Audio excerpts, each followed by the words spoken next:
La grenade? Le gingembre, enfin Oui. tous ces le galanga, le gingembre, même le poivre, tout ça, le curcuma. Mais le curcuma, les gens ne savent pas, il ne marche pas si vous ne le mélangez pas avec du piment ou du poivre. C'est ça marche pas tout seul, oui.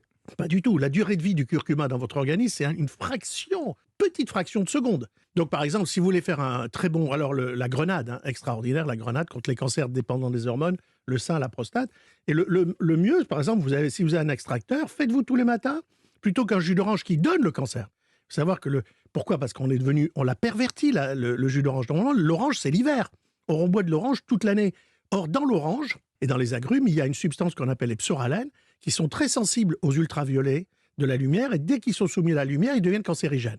Et d'ailleurs, on voit que les gens qui consomment énormément de jus d'orange ont plus de mélanome malin, c'est-à-dire de cancer de la peau, que les autres.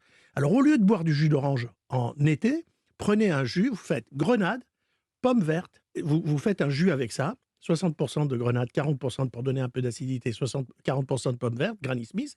Dans ce jus que vous tirez, vous rajoutez 150 grammes dans l'extracteur de gingembre, 200 grammes si vous aimez, 100 si vous aimez pas trop. Et dans ce mélange de trois trucs, vous rajoutez au dernier moment, ça vous pouvez le garder un jour, vous rajoutez plein de curcuma et du poivre au moulin, il faut que ce soit piquant. Et ça, c'est le meilleur boisson anti-cancer qu'on puisse imaginer.